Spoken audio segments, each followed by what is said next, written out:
the reversing of Egyptian remembrance into material forms by way of Arabism, the harmonizing of Egyptian remembrance, the Christian impulse of power in Rosicrucianism. In the previous lectures, wide reaches, both of human evolution and also of world evolution, were brought before our souls. We saw how mysterious connections in the evolution of the world are reflected in the civilizations of the different nations belonging to the post-Atlantean period. We saw how the first epoch of earthly development is reflected in the civilization of ancient India, the second, during which the separation of the sun from the earth took place, is reflected in the Persian civilization, and we have endeavored as far as time permitted to sketch the various events of the Lemurian epoch, the third in the course of the earth's development, in which man received the foundations of his ego, which is reflected in the civilization of Egypt. It was pointed out that the initiation wisdom of ancient Egypt was a kind of remembrance of this, which was the first period of earthly evolution in which man participated. Then, coming to the fourth age, that in which the true union between body and spirit is so beautifully presented in the art of Greece, we showed it to be a reflection of what man experienced with the ancient gods, the beings we have described as angels. Nothing remained that could be reflected in our age, the fifth, the age now running its course. Secret connections do, however, exist between the different periods of post-Atlantean civilization. These we have already touched on in the first of these lectures.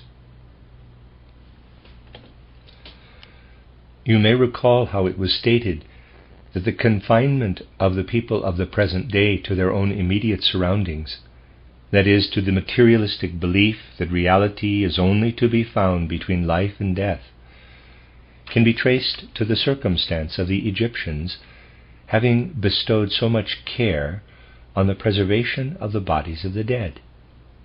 They tried at that time to preserve the physical form of man, and this has not been without an effect on souls after death.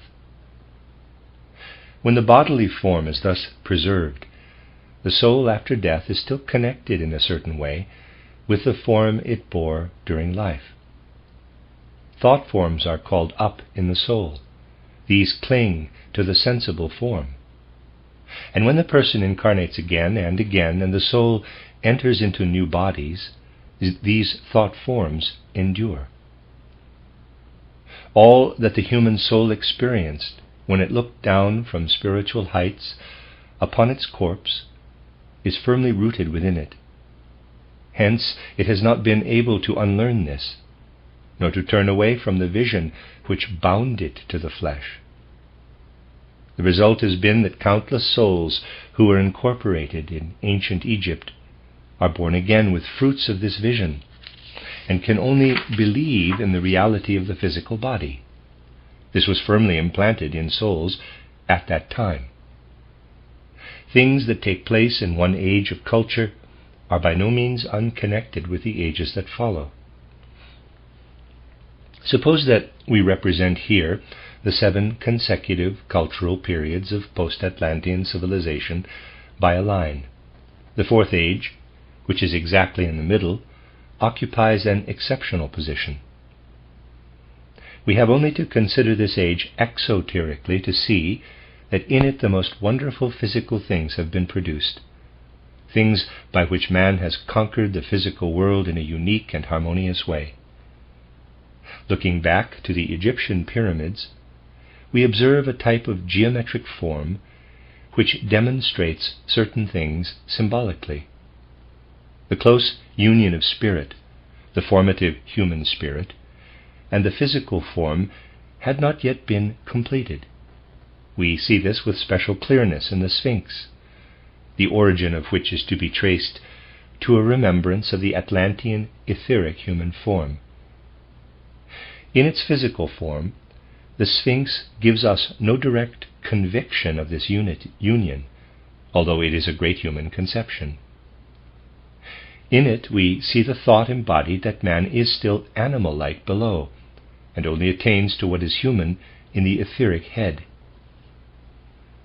What confronts us on the physical plane is ennobled in the Fourth Age in the forms of Greek plastic art, and the moral life, the destiny of man, we find depicted in the Greek tragedies. In them we see the inner life of the spirit played out upon the physical plane in a very wonderful way. We see the meaning of earthly evolution insofar as the gods are connected with it. So long as the earth was a part of the sun, high sun spirits were united with the human race. By the end of the Atlantean epoch, these exalted beings had gradually faded, step by step, along with the sun, from the consciousness of man. Human consciousness was no longer capable of reaching up after death to the high realms where vision of the sun spirits was possible. Assuming that we are at the standpoint of these beings, which we can be in spirit, we can picture them saying, "We were once united with humanity, but had to withdraw from them for a time. The divine world had to disappear from human consciousness so as to reappear in a newer, higher form through the Christ impulse." A man who belonged to Grecian civilization was incapable as yet of understanding what was to come to earth through the Christ. But an initiate, one who, as we have seen, knew the Christ aforetime, could say, "That spiritual form which was preserved in men's minds as Osiris had to disappear for a time from the sight of man. The horizon of the gods had to be darkened. But within us dwells the sure consciousness that the glory of God will appear again on earth." This certainty was the result of the cosmic consciousness which men possessed, and the consciousness of the withdrawal of the glory of God and of its return is reflected in Greek tragedy. We see man here represented as the image of the gods. We see how he lives, strives, and has a tragic end. At the same time, the tragedy holds within it the idea that man will yet conquer through his spiritual power. The drama was intended as a presentation of living and dying humanity, and at the same time it reflected man's whole relationship to the universe.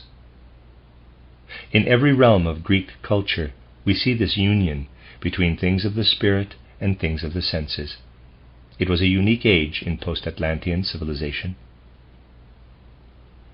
It is remarkable how certain phenomena of the Third Age are connected as by underground channels with our own, the Fifth Age. Certain things which were sown as seed during the Egyptian age are reappearing in our own. Others which were sown as seed during the Persian age will appear in the Sixth. And things belonging to the first epoch will return in the Seventh. Everything has a deep and law-filled connection, the past pointing always to the future. This connection will best be realized if we explain it by referring to the two extremes, those things connecting the first and the seventh age.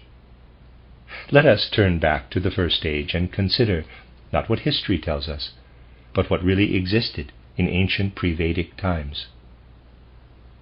Everything that appeared later had been first prepared for. This was especially the case with the division of mankind into castes. Europeans may feel strong objections to the caste system, but it was justified in the civilization of that time and is profoundly connected with human karma. The souls coming over from Atlantis were really of very different values, and in some respects it was suitable for these souls, of whom some were at a more advanced stage than others, to be divided in accordance with the karma they had previously stored up for themselves. In that far-off age, humanity was not left to itself as it is now, but was really led and guided in its development in a much higher way than is generally supposed. At that time, highly advanced individuals, whom we call the rishis, understood the value of souls and the difference there is between the various categories of souls. At the bottom of the division into castes lies a well-founded cosmic law. Though, to a later age, this may seem harsh, in that far-off time, when the guidance of humanity was spiritual, the caste principle was entirely suited to human nature. It is true that in the normal evolution of man, those who lived over into a new age with a particular karma came also into a particular caste. And it is also true that a man could only rise above any special caste if he underwent a process of initiation. Only when he attained a stage where he was able to strip off that which was the cause of his karma, only when he lived in yoga, could that difference in caste, under certain circumstances, be overcome. Let us keep in mind the anthroposophical principle, which lays down that we must put aside all criticism of the facts of evolution and strive only to understand them.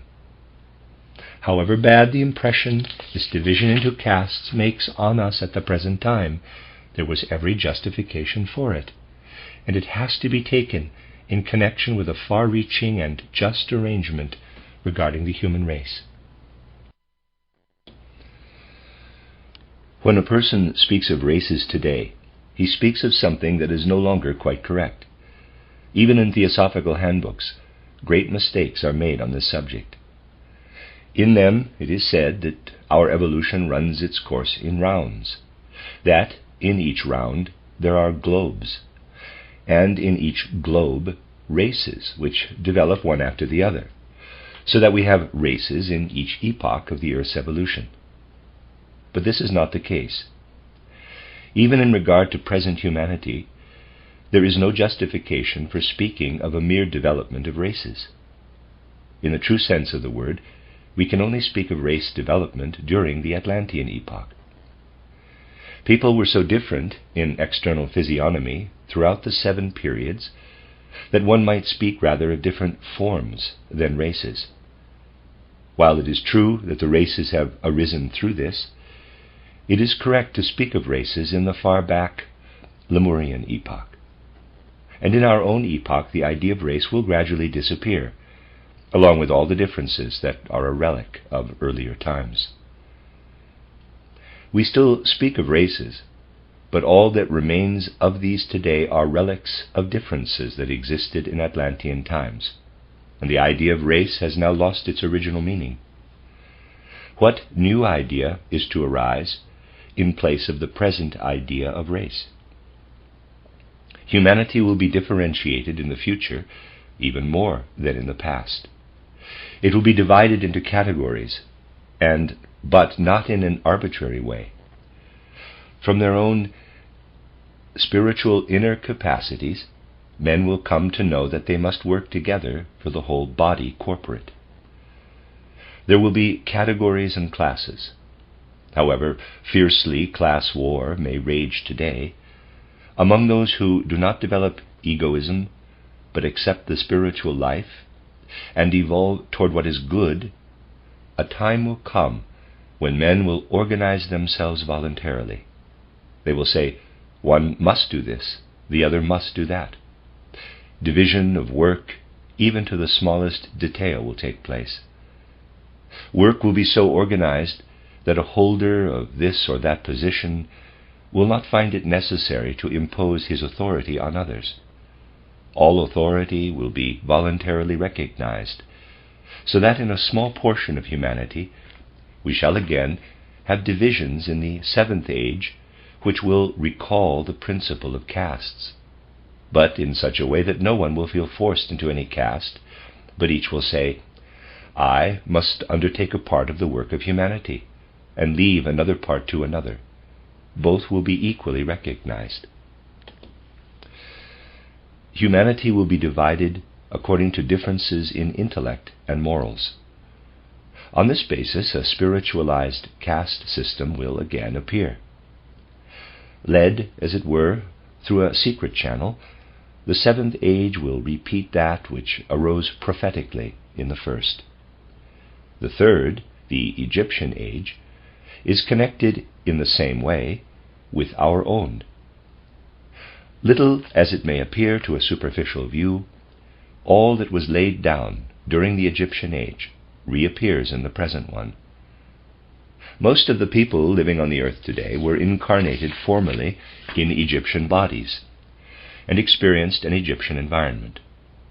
Having lived through other intermediate incarnations, they are now again on earth, and in accordance with the laws we have indicated, they unconsciously remember what they experienced in Egypt.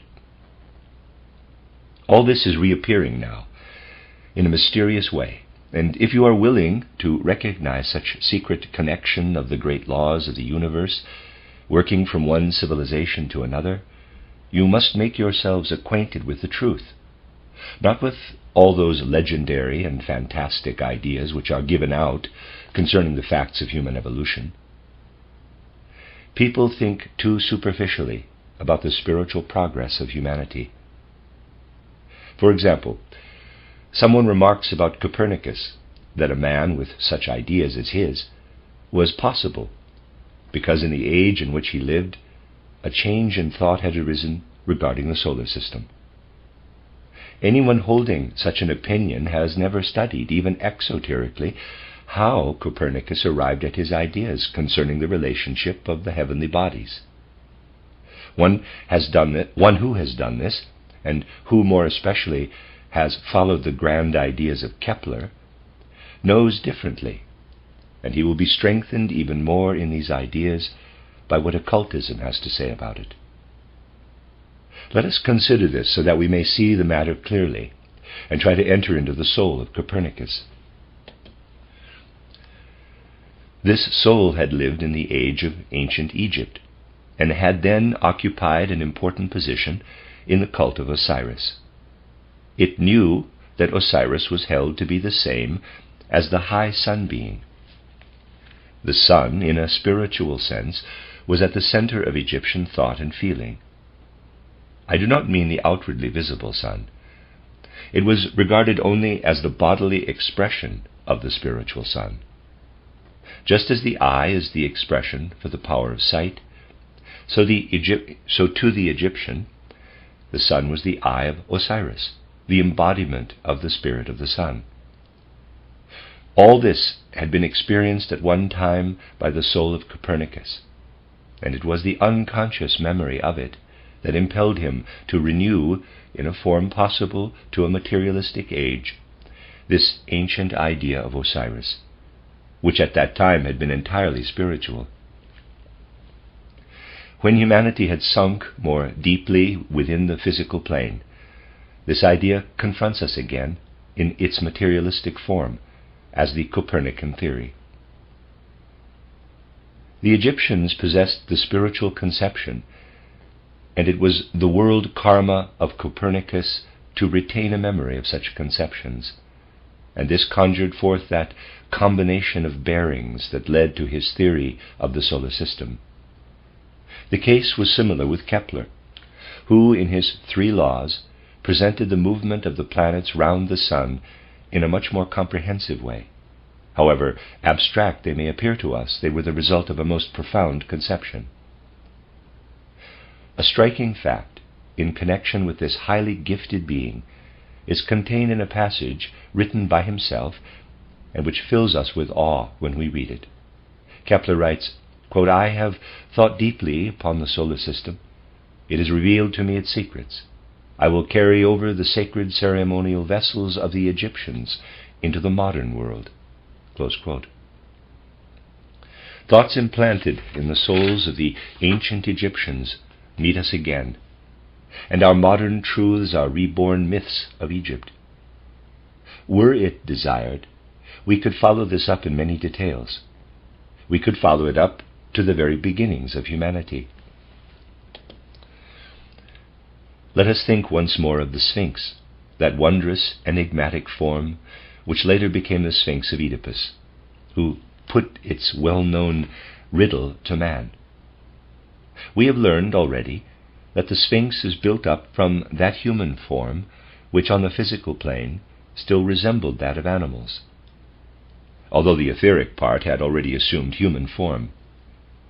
In the Egyptian age, man could only see the Sphinx in an etheric form after he had passed through certain stages of initiation.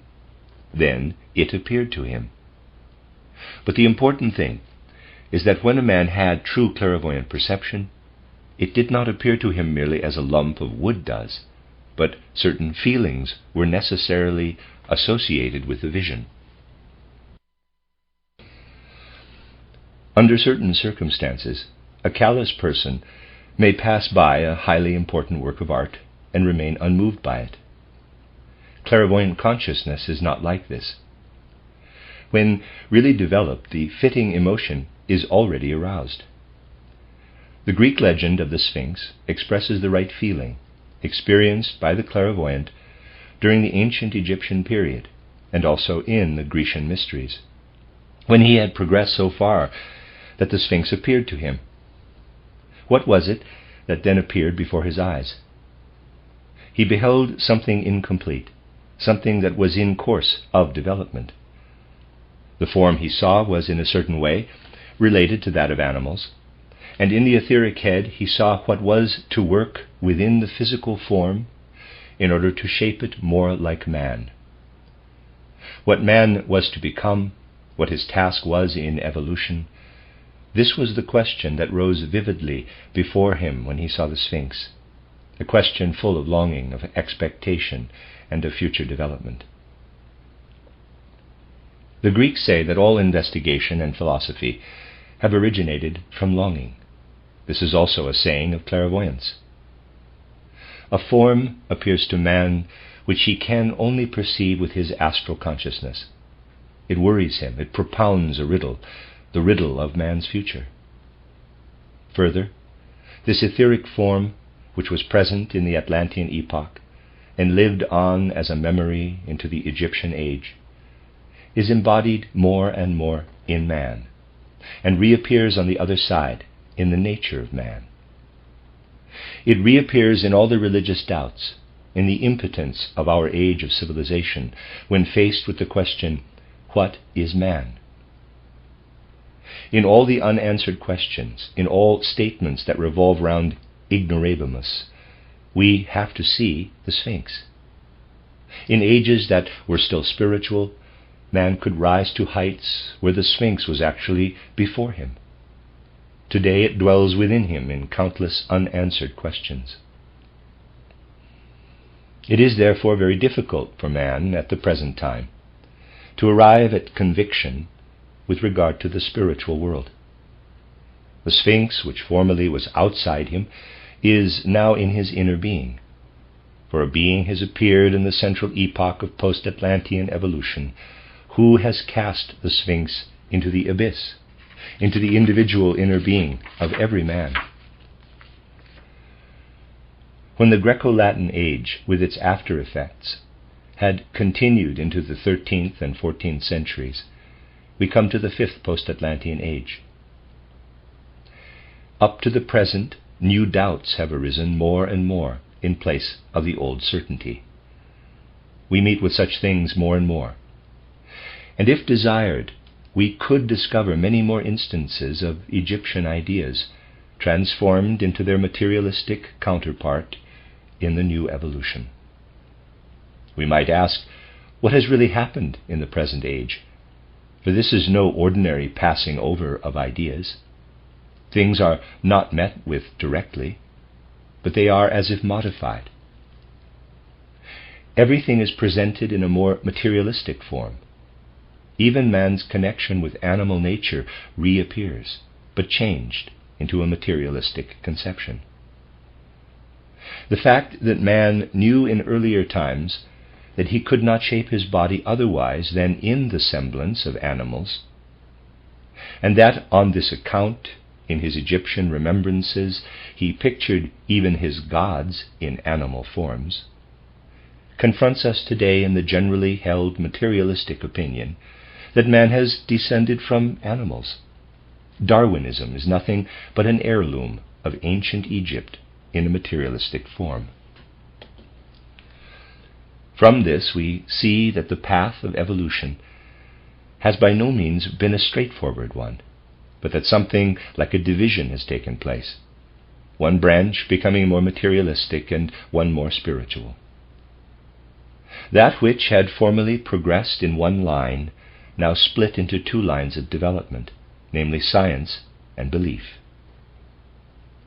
Going back into earlier times, to the Egyptian, Persian, and ancient Indian civilizations, one does not find a science apart from faith. What was known regarding the spiritual origin of the world passed in a direct line to knowledge of particular things. Men were able to rise from knowledge of the material world to the most exalted heights. There was no contradiction between knowledge and faith. An ancient Indian sage or a Chaldean priest would not have understood this difference. Even the Egyptians knew no difference between what was simply a matter of belief or a fact of knowledge. This difference became apparent when man had sunk more deeply into matter and had gained more material culture. But in order to gain this, another organization was needed. Let us suppose that this descent of man into matter had not taken place. What would have happened? We considered a like descent in the last lecture, but it was of a different nature. This is a new descent in another realm, by which something like an independent science entered alongside the comprehension of what was spiritual. This occurred first in Greece. Up till then, opposition between science and religion did not exist, and would have had no meaning to a priest of Egypt.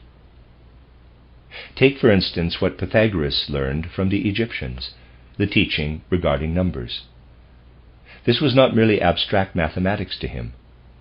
It gave him the musical secrets of the world in the harmony of numbers.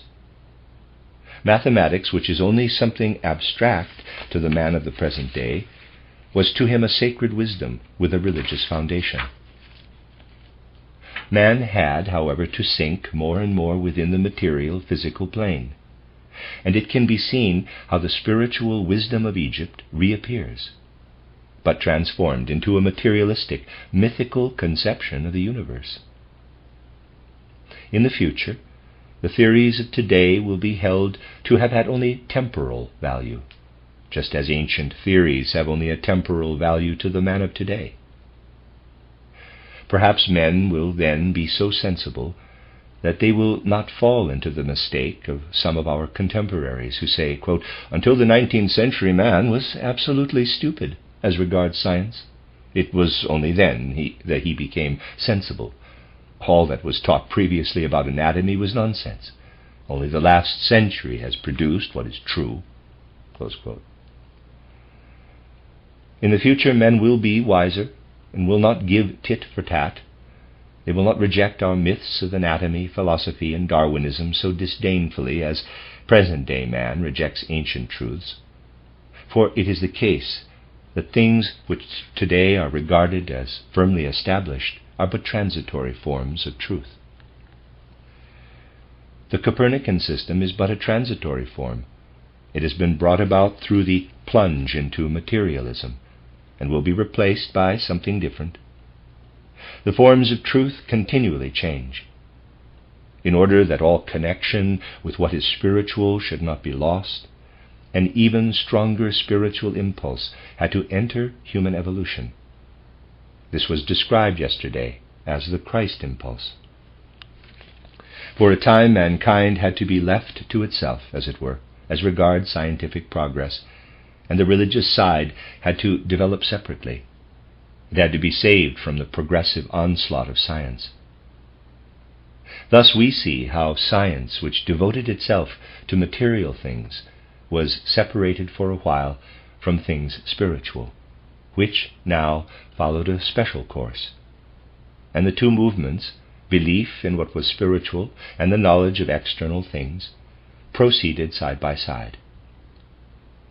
We even see in one particular period of development in the Middle Ages, a period immediately preceding our own, that science and belief consciously oppose each other, but still seek union. Consider the scholastics. They said, faith was given to man by Christ. This we may not deny. It was a direct gift. And all the science which has been produced since the division took place can only serve to prove this gift. We see in scholasticism the tendency to employ all science to prove revealed truth. At its prime, it said, men can gaze upward to the blessedness of faith, and to a certain degree human science can enter into it, but to do this, men must devote themselves to it. In the course of time, all relationship between science and belief was, however, lost, and there was no longer any hope that they could advance side by side. The extremity of this divergence is found in the philosophy of Kant, where science and belief are completely sundered. In it, on the one hand, the categorical imperative is put forward with its practical postulates of reason. On the other hand, purely theoretical reason, which has lost all connection with spiritual truths and declares that from the standpoint of science, these cannot be found.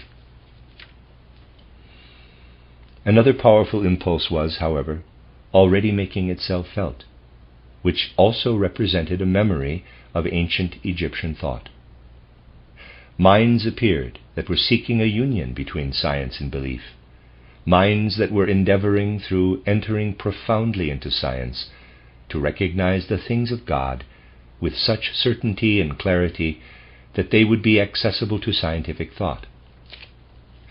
Goethe is typical of such a thinker and of such a point of view. To him, religion, art, and science were one. He felt the works of Greek art to be connected with religion, as he felt the great thoughts of divinity to be reflected in the countless plant formations he investigated. Taking the whole of modern culture, we have to see in it a memory of Egyptian culture. Egyptian thought is reflected in it from its beginning. The division in modern culture between science and belief did not arise without long preparation, and if we are to understand how this came about, we must glance briefly at the way post-Atlantean culture was prepared for during the Atlantean epoch. We have seen how a handful of people who dwelt in the neighborhood of Ireland had progressed the furthest. They had acquired those qualities which had to appear gradually in the succeeding epochs of civilization. The rudiments of the ego had been developing, as we know, since the Lemurian epoch. But each stage of selfhood in this small group of people, by whom the stream of culture was carried from west to east, consisted in a tendency to logical thought and the power of judgment. Up to this time, these did not exist. If a thought arose, it was already substantiated. The beginning of thought that was capable of judgment was implanted in these people, and they bore the rudiments of this with them from west to east in their colonizing migrations, one of which went southward toward India. Here the first foundations of constructive thinking were laid. Later this constructive thinking passed into the Persian civilization. In the third cultural period, that of Chaldea, it grew stronger. And with the Greeks, it developed so far that they have left behind them the glorious monument of Aristotelian philosophy.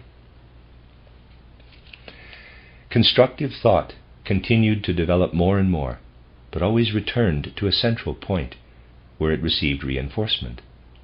We must picture it as follows. When civilization came from the west into Asia, one group, that having the smallest amount of purely logical thinking capacity, went toward India. The second group, which traveled toward Persia, had a little more, and the group that went toward Egypt had still more. From within this group were separated off the people of the Old Testament, who had exactly that combination of faculties which had to be developed in order that another forward step might be taken in this purely logical form of human cognition. With this is associated the other thing we have been considering, namely the descent to the physical plane. The further we descend, the more does thought become merely logical, and the more it tends to a merely external faculty of judgment. Pure logical thought, mere human logic, that which proceeds from one idea to another, requires the human brain as its instrument. The cultivated brain makes logical thought possible. Hence, external thinking, even when it has reached an astonishing height, can never of itself comprehend reincarnation, because it is, in the first place, only applicable to the things of the external sense world that surrounds us. Logic may indeed be applied to all worlds, but can only be applied directly to the physical world. Hence, when it appears as human logic, it is bound unconditionally to its instrument, the physical brain. Abstract thought could never have entered the world without a further descent into the world of the senses. This development of logical thought is bound up with the loss of ancient clairvoyant vision, and was bought at the cost of this loss. The task of man is to reconquer clairvoyant vision, adding logical thought to it. In time to come he will obtain imagination as well, but logical thinking will be retained. The human head had, in the first place, to be created similar to the etheric head before man could have a brain. It was then first possible for man to descend to the physical plane. In order that all spirituality should not be lost, a point of time had to be chosen for the saving of this, when the last impulse to purely mechanical thought had not yet been given. If the Christ had appeared a few centuries later, he would have come, as it were, too late, for humanity would have descended too far, would have been too much entangled in thought, and would not have been able to understand Christ.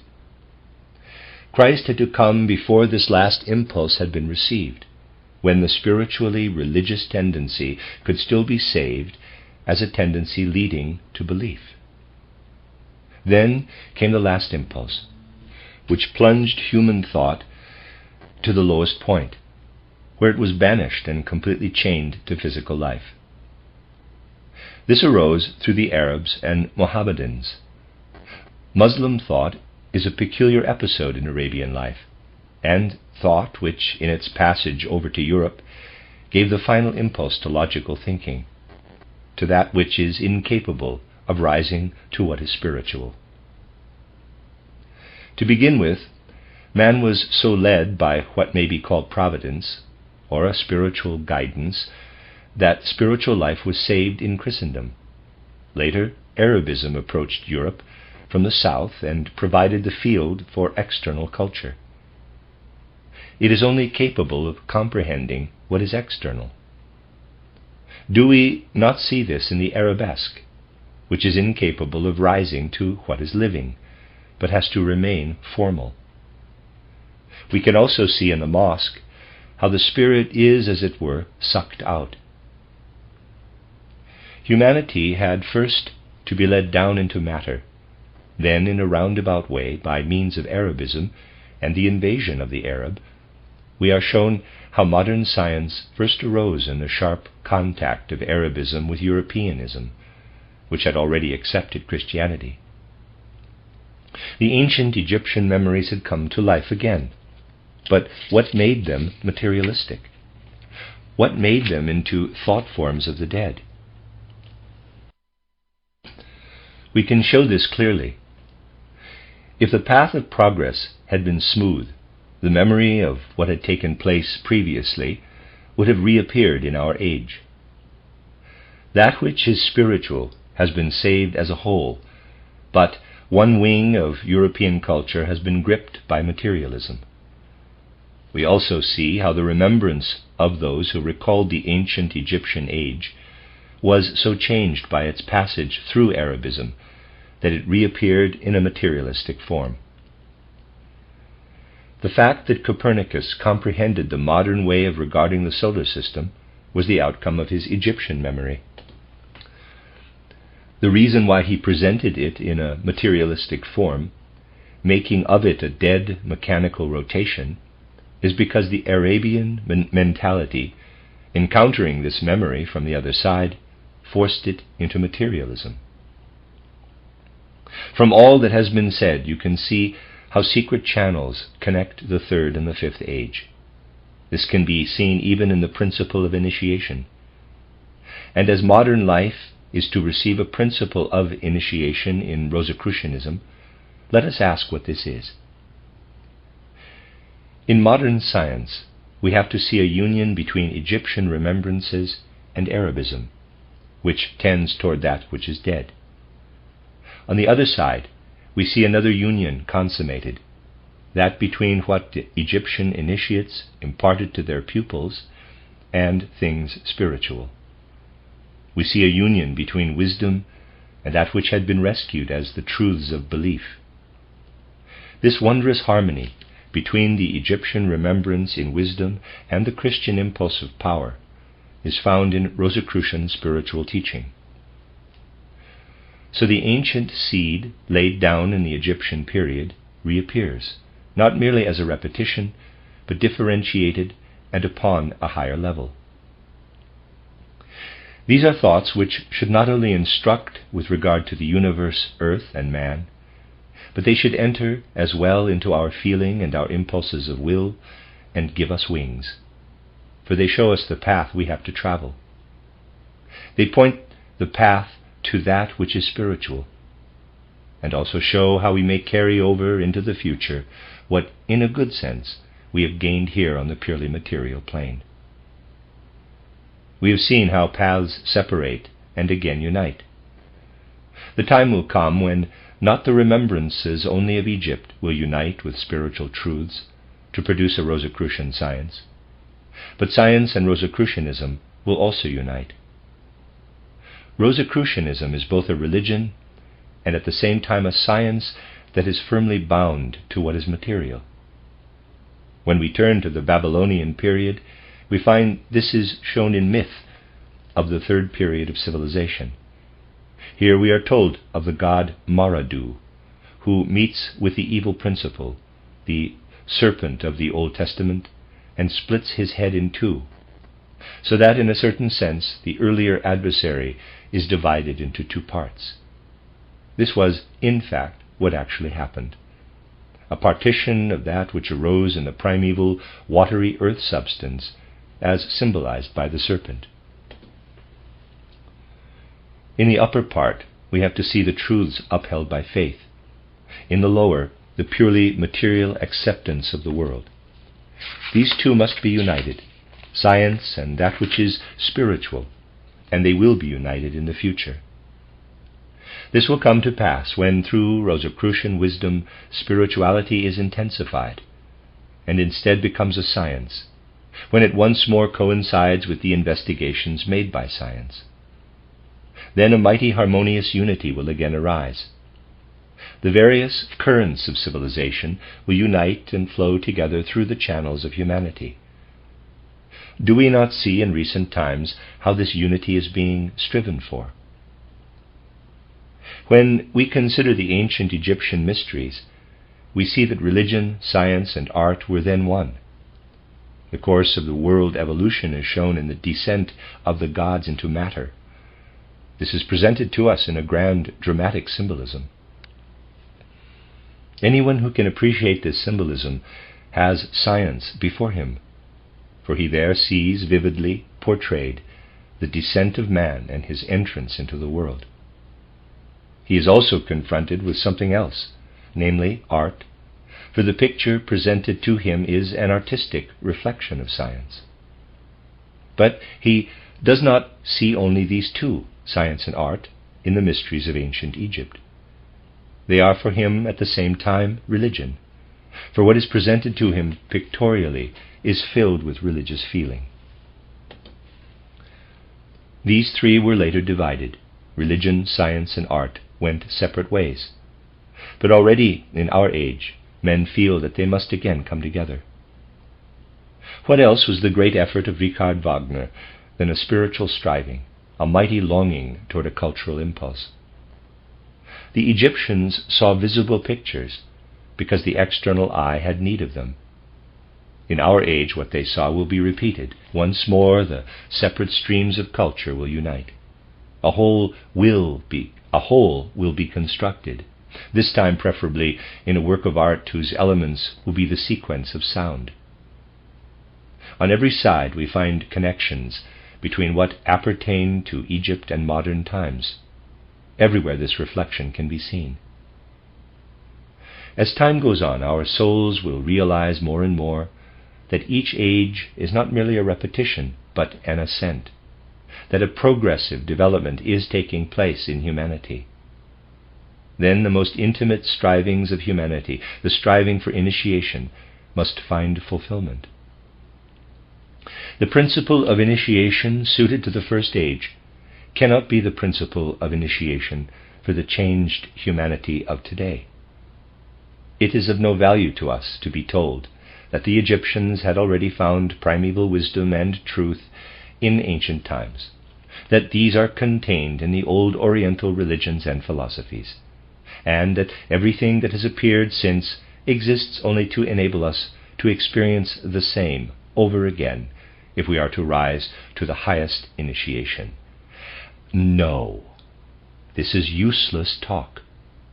Each age has need of its own particular force within the depths of the human soul. When it is asserted in certain theosophical quarters that there is a Western initiation for our stage of civilization, but that it is a late product, that true initiation comes only from the East, we must answer that this cannot be determined without knowing something further. The matter must be gone into more deeply than is usually done. There may be some who say that in Buddha the highest summit was reached, that Christ has brought nothing new since Buddha, but only in that which meets us positively can we recognize what really is the question here. If we ask those who stand on the ground of Western initiation whether they deny anything in Eastern initiation, whether they make any different statements regarding Buddha than those in the East, they answer no. They value all. They agree with all. But they understand progressive development.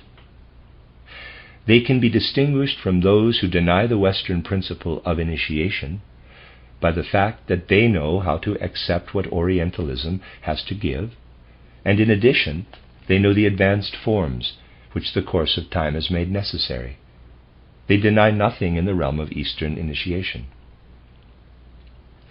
Take a description of Buddha by one who accepts the standpoint of Western esotericism.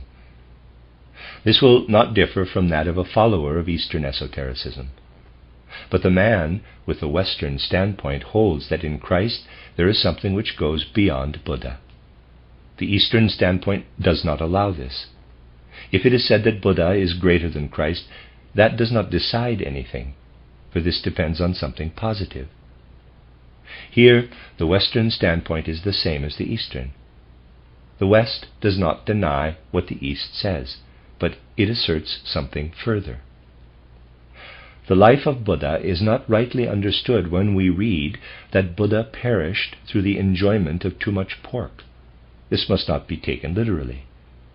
It is rightly objected from the standpoint of Christian esotericism that people who understand something trivial from this understand nothing about it at all. This is only an image and shows the position in which Buddha stood to his contemporaries. He had imparted too many of the sacred Brahmanical secrets to the outer world.